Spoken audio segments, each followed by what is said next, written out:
ex protestante impactado por la misa. Ojo, increíble testimonio. Señores, encontré este canal de YouTube que se llama Testimonio Profundo. Le dejaré el link en la descripción para que todos vayan y se suscriban. Usted va, le da like y se suscriben como yo hice. Vamos a ver este testimonio. Dale play. Hola, me llamo Wilfredo.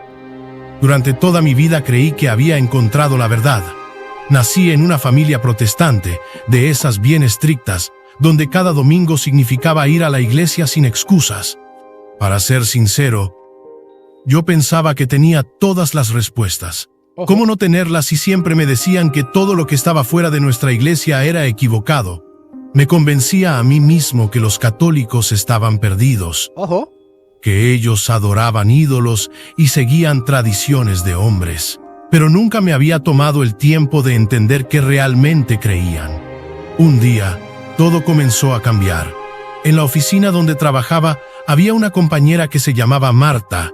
Marta llegó, señores, la católica. Vamos a ver. Marta era católica, pero no cualquier católica. Ella vivía su fe de una manera tan real y tan diferente a lo que yo había imaginado. No era esa imagen que me habían pintado de alguien que se arrodilla frente a estatuas todo el día. Ella siempre tenía algo bueno que decir, siempre estaba dispuesta a ayudar y, lo más importante, nunca intentaba imponerme su fe. Eso me desconcertaba. Una mañana, durante el descanso, ella me vio un poco pensativo y me preguntó si todo estaba bien. Yo no sé por qué, pero sentí la confianza de decirle que estaba luchando con algunas dudas sobre mi fe. Para mi sorpresa, en lugar de aprovechar la oportunidad para intentar convencerme de que su iglesia era la correcta, ella simplemente me dijo: a veces, las dudas son el inicio de algo grande. Si quieres. Eso me golpeó de una forma extraña. ¿Cómo alguien que yo consideraba tan equivocado podía tener una fe tan genuina? Fue como una pequeña grieta en mi forma de pensar. En casa, no podía dejar de darle vueltas. Abrí la Biblia y comencé a leer algunos pasajes que siempre había interpretado de cierta manera. Pero esta vez traté de verlos desde otro punto de vista, con una mente abierta. También comencé a leer sobre la historia de la iglesia, y lo que encontré fue sorprendente. ¿Qué encontraste? Un día, Marta me invitó a una misa. Al principio, dudé. Pensé que si alguien de mi iglesia se enteraba, me iban a juzgar. Pero la curiosidad pudo más que el miedo, así que acepté. Cuando llegué a aquella misa, fue una experiencia completamente diferente a lo que había imaginado. Había crecido escuchando ideas preconcebidas sobre lo que significaba la fe católica, pero nada de eso me preparó para lo que estaba a punto de experimentar. Al cruzar las puertas del templo, una mezcla de aromas a incienso y cera de velas me envolvió, transportándome a un ambiente que parecía ajeno al mundo exterior. La música suave y solemne resonaba por las paredes, y las imágenes de santos y el crucifijo parecían hablar un lenguaje de fe que yo aún no comprendía.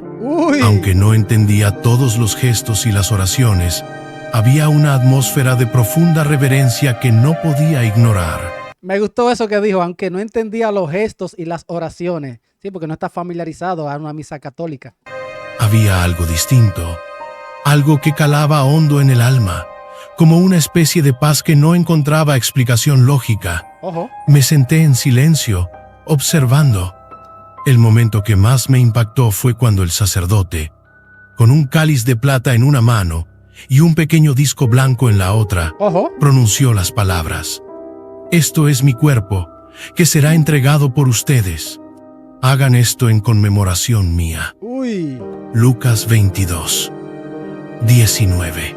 Marta, mi amiga que me había invitado, me había explicado antes que los católicos creen que, en ese instante, el pan y el vino dejan de ser simples símbolos y se convierten en el cuerpo y la sangre de Cristo. A diferencia de los protestantes, a lo que él creía, o a lo que él cree. Porque ellos creen que es un símbolo que representa. Esto está bueno, señores, denle like. Aquello sonaba absurdo para mi mente racional, casi como una historia de otro tiempo que no podía ser real. Sin embargo, al observar a las personas a mi alrededor, no podía evitar notar sus expresiones. Había lágrimas en los ojos de algunos, mientras otros se arrodillaban con una devoción que parecía salir del alma misma. En ese instante, recordé lo que había leído en el Evangelio de Juan, donde Jesús dice: «Yo soy el pan vivo que ha bajado del cielo. El que coma de este pan vivirá para siempre, y el pan que yo daré es mi carne, para que el mundo tenga vida». Estas palabras, que alguna vez me parecieron confusas y figurativas, comenzaron a resonar en mi corazón con una fuerza que no podía ignorar. La historia de la Iglesia enseña que esta creencia en la Eucaristía no es una invención reciente, sino que se remonta a los primeros siglos del cristianismo. Los primeros cristianos, perseguidos por el Imperio Romano, celebraban la fracción del pan en las catacumbas, convencidos de que en ese humilde acto estaban participando en el sacrificio redentor de Cristo. San Ignacio de Antioquía. San Ignacio de Antioquía, año 107. Ojo, protestantes, investiguen, estudien a los padres de la iglesia, investiguen a San Ignacio de Antioquía. Mártir del siglo I, escribió: «Tengan cuidado de participar de una Eucaristía diferente, porque confesamos que el pan es el cuerpo de nuestro Salvador Jesucristo, el cual sufrió por nuestros pecados». Carta a los Esmirniotas 7:1. A pesar de mi escepticismo inicial, había algo que comenzaba a tocar las fibras más profundas de mi ser. Y si lo que Marta me decía era cierto, y si, en efecto, Dios había elegido esta manera tan sencilla y al mismo tiempo tan misteriosa de quedarse con nosotros, me acordé de la incredulidad de los discípulos cuando Jesús les habló de comer su carne y beber su sangre, y de cómo muchos lo abandonaron porque no podían aceptar esas palabras. Juan 6:66. Miren ese número, Juan 6:66. Miren eso, porque no podían aceptar esas palabras. Juan 6:66, señores. Miren eso, 666. Esa es la seña del anticristo. Todos los que no creen, los que se van y ya no están con Cristo, los que no creen que ese es su cuerpo real, dicen ellos: ¿cómo puede darnos a comer su carne? Ojo. 6. Y sin embargo, Pedro, en un acto de fe, dijo algo que yo no podía sacarme de la cabeza. ¿Qué? Señor, ¿a quién iremos? Tú tienes palabras de vida eterna. Juan 6:68. Esa frase, pronunciada hace 2000 años, parecía estar dirigida a mí en ese preciso momento. Al finalizar la misa, no podía explicar con palabras lo que había sentido. Había llegado con una actitud crítica, convencido de que no encontraría nada diferente, pero me marchaba con una pregunta en el corazón. ¿Y si había algo más en todo esto? Algo que mi razón no podía abarcar, pero que mi alma anhelaba desesperadamente. Salimos de la misa y Marta me preguntó qué había sentido. Yo no supe qué responderle. Solo le dije que me había sentido extrañamente tranquilo. Ella sonrió y dijo: «Dios siempre trabaja en silencio». Pasaron las semanas y, entre más investigaba, más preguntas surgían. Eso es lo que debe de hacer un cristiano, un protestante, todos. Investigar, estudiar. Ojo, muy bueno que está haciendo Mire lo que él está haciendo. Pasaron las semanas y, entre más investigaba, más preguntas surgían. Una noche, en un momento de frustración, me arrodillé y le pedí a Dios que me mostrara la verdad. Le dije que estaba dispuesto a dejar todo lo que conocía si eso significaba encontrarlo a Él de una forma más real. Fue después de esa oración que todo comenzó a encajar. Comencé a entender que muchas de las cosas que yo había creído sobre los católicos eran malentendidos. Empecé a ver que las enseñanzas de la iglesia tenían una profundidad que nunca había considerado. Un día, Marta me regaló un rosario. Me dijo: «No tienes que rezarlo si no quieres, pero si alguna vez sientes que necesitas ayuda para orar, aquí lo tienes». Al principio, lo guardé en un cajón, pensando que nunca lo usaría. Pero una noche, sintiéndome completamente abrumado, lo saqué. No sabía cómo usarlo, así que busqué un video en internet que explicaba cómo rezar el rosario. Buscó un video en YouTube, señores. Denle like, señores. Fue una experiencia que no puedo describir con palabras. Sentí como si alguien estuviera conmigo en ese momento, guiándome, consolándome. Lo más difícil fue enfrentarme a mi familia y a mi iglesia. Ojo. Cuando les dije que había comenzado a asistir a una parroquia católica, la reacción no fue buena. Me dijeron que estaba traicionando la verdad, que estaba siendo engañado, pero yo sabía que no era así. Ojo. Por primera vez en mi vida, sentía que estaba caminando hacia algo verdadero, algo que llenaba mi corazón de una manera que nunca antes había experimentado. Wow. Hubo momentos en los que incluso dudé de mi decisión. Ojo. Las palabras de mis familiares resonaban constantemente en mi mente, recordándome las críticas y advertencias que había recibido. Me decían que estaba cometiendo un error, que me estaba alejando de las enseñanzas con las que crecí, e incluso que estaba siendo engañado. Esas palabras me herían profundamente, porque provenían de personas que amaba y respetaba. En más de una ocasión, me pregunté si realmente estaba haciendo lo correcto, si no estaría yendo por un camino equivocado. Pero cada vez que asistía a misa o rezaba el rosario, algo dentro de mí cambiaba. Era como si, en medio de la confusión y el ruido, una voz suave y tranquila me susurrara al corazón: confía en mí, sigue adelante. Wow. Esa paz que sentía no era una emoción pasajera, sino algo más profundo, algo que no había experimentado antes.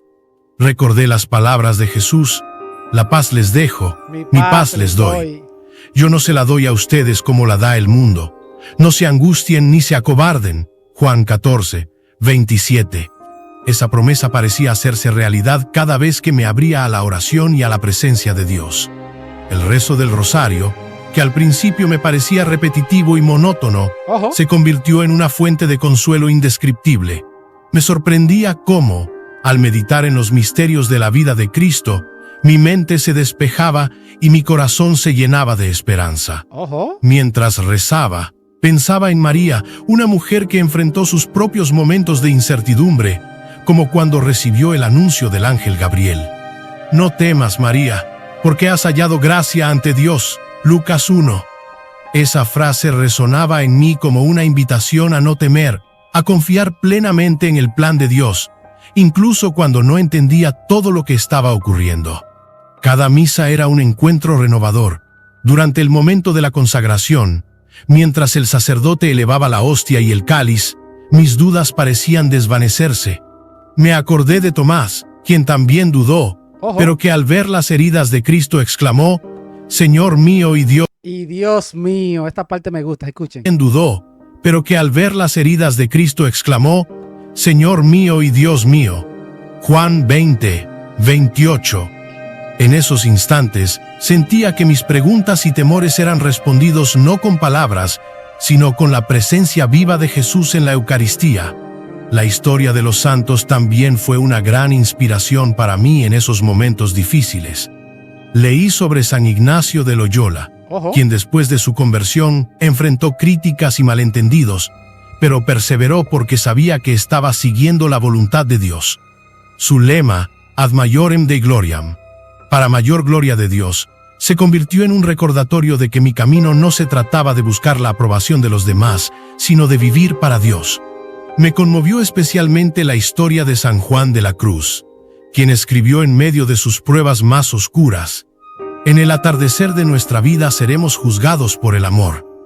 Esas palabras me ayudaron a mantenerme firme, recordándome que lo único que realmente importa es vivir en comunión con el amor de Dios, incluso cuando otros no comprendan mi decisión. También encontré fortaleza en las Escrituras. San Pablo escribía a los Gálatas: ¿busco acaso la aprobación de los hombres o la de Dios? ¿O trato de agradar a los hombres? Si todavía estuviera tratando de agradar a los hombres, no sería siervo de Cristo. Gálatas 1, 10. Estas palabras me animaban a mantenerme fiel, incluso cuando sentía la presión de conformarme a las expectativas de los demás. A pesar de las dificultades, cada paso que daba hacia Dios me hacía sentir más libre. Empecé a entender lo que Jesús quiso decir cuando dijo: el que quiera venir en pos de mí, que se niegue a sí mismo, tome su cruz y me siga. Mateo 16, 24. Wow, el que quiera seguirme, tome su cruz, me siga. Wow, tome su cruz. No importa que la gente te critique, te digan esto, de frente, para adelante. Tome su cruz y me siga. Wow. Mateo 16, 24. Mi cruz en esos momentos era soportar la incomprensión y las críticas. Las críticas, ¿tú ves? Pero sabía que no la llevaba solo. Jesús mismo me ayudaba a cargarla, y esa certeza me daba la fuerza para seguir adelante. En retrospectiva, veo que esos momentos de duda y lucha fueron una parte esencial de mi crecimiento espiritual. Fueron la manera en que Dios me enseñó a confiar en Él completamente, a dejar de lado mis propios planes y temores, y a abrazar su voluntad, que siempre es buena, agradable y perfecta. Romanos 12. Wow. 2. Ahora sé que esas pruebas no fueron obstáculos, sino oportunidades para profundizar en mi fe y para aprender a depender más de Él. Fue después de esa oración que todo comenzó a encajar. Recuerdo haber cerrado los ojos y, con el corazón abierto, pedí por primera vez que Dios me mostrara la verdad, incluso si eso significaba que tendría que replantearme todo lo que había creído hasta ese momento. Uy, eso está bueno. No fue una experiencia inmediata, ni un destello sobrenatural, pero algo dentro de mí empezó a cambiar, como si una luz suave y constante comenzara a iluminar rincones oscuros de mi mente y mi corazón. Poco a poco, empecé a darme cuenta de que muchas de las cosas que yo había creído sobre los católicos eran simples malentendidos o caricaturas distorsionadas. Uy, caricatura distorsionada. No, que los católicos son idólatras, que rezan, que a dioses, que María, que... Señores, ya está bueno, ya bájenle.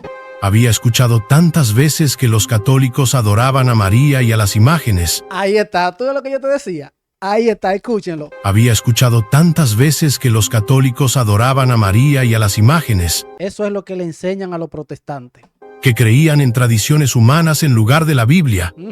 Y que sus enseñanzas eran meros rituales vacíos. Pero ahora, al profundizar en lo que realmente enseñaba la Iglesia, esas ideas empezaron a desmoronarse. Uy. Por ejemplo, aprendí que la veneración a María no es adoración, sino un profundo respeto por la Madre de Jesús, como lo indica la Escritura cuando Isabel, llena del Espíritu Santo, exclamó: «Bendita tú entre las mujeres, y bendito el fruto de tu vientre». Lucas 1, 42. Wow. María misma profetizó: «Desde ahora me llamarán dichosa todas las generaciones». Lucas 1, 48. Uy. Me di cuenta de que honrarla no era apartarse de Cristo, Claro. sino acercarse más a Él, ya que nadie lo conoció mejor que su propia madre. Además, comprendí que la relación entre la Escritura y la tradición no era una competencia, como yo lo había pensado antes. Bueno. Descubrí que la Iglesia Católica no ve a la tradición como una colección de ideas humanas, sino como la transmisión viva del mensaje de Cristo, confiado a los apóstoles y preservado por el Espíritu Santo a lo largo de los siglos. 2 Tesalonicenses 2, 15. La Biblia misma surgió dentro de esa tradición. Fue la Iglesia primitiva, guiada por el Espíritu, la que definió el canon de las Escrituras en los concilios de Hipona 393 y Cartago 397. Pero el hombre se puso a estudiar. Al leer más sobre la historia de la Iglesia, ¿Qué? me sorprendió la profundidad de sus enseñanzas y cómo éstas habían dado forma a la civilización occidental. Por ejemplo, San Agustín, uno de los grandes padres de la Iglesia, escribió en Confesiones: «Nos hiciste, Señor, para ti, y nuestro corazón está inquieto hasta que descanse en ti».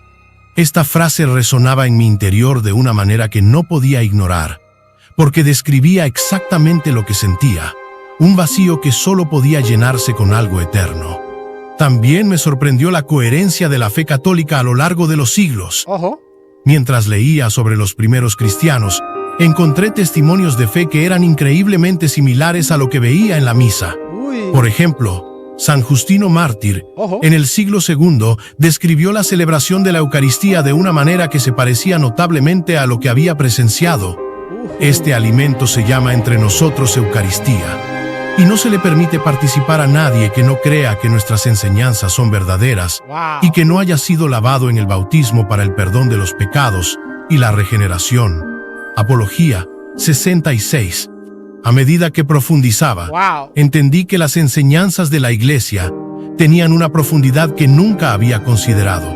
La moral católica no era una lista de reglas arbitrarias, era un camino hacia la verdadera libertad.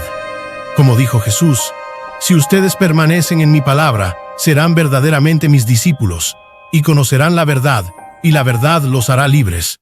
Juan 8, 31-32. La Iglesia no busca imponer, sino proponer el camino que lleva al amor auténtico y a la plenitud de vida.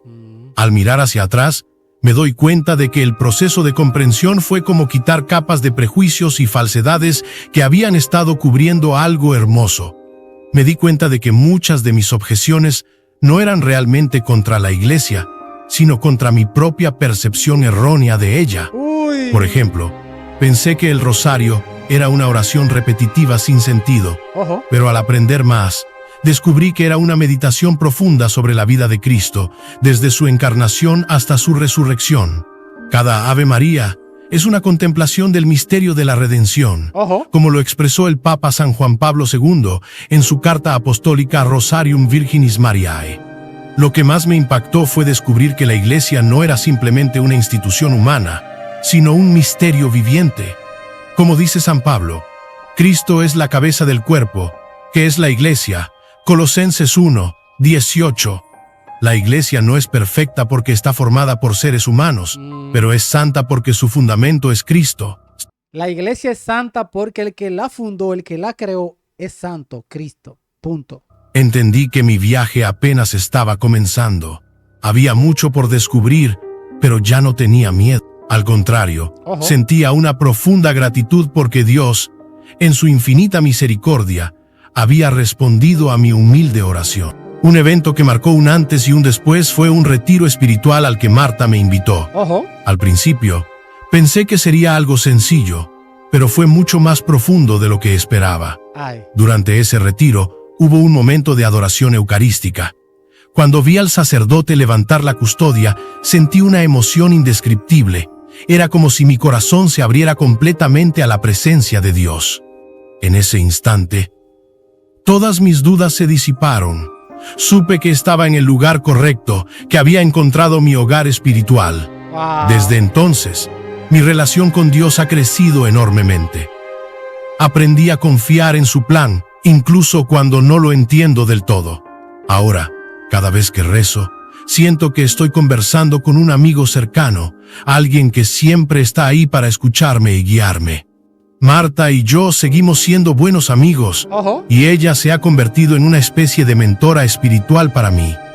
Me ha ayudado a profundizar en mi fe y a entender aspectos de la doctrina que antes me parecían complicados. Hoy, puedo decir que soy un católico convencido, no porque alguien me haya obligado, sino porque Dios mismo me llevó por este camino. Y aunque no ha sido fácil, sé que estoy donde debo estar. Aún tengo mucho que aprender, pero cada día es una oportunidad para acercarme más a Él. La fe no es solo algo que profeso los domingos, es algo que vivo todos los días. Cada acción, cada palabra, es una oportunidad para mostrar el amor de Dios a los demás. Y por eso, estoy profundamente agradecido. ¡Wow, señores! Miren qué hermoso este testimonio. Señores, tienen que suscribirte a este canal.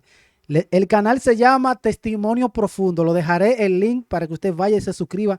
Y veo que tiene muchos testimonios aquí. Díganme en los comentarios si ustedes quieren que reaccionemos a todos estos testimonios. Un aplauso a la católica Marta, que le predicó y lo invitó a este protestante a la iglesia y le habló de la doctrina. ¡Wow! ¡Qué bueno! Díganme ustedes qué opinan. Voy a leer todos los comentarios. Bendiciones. Check it out.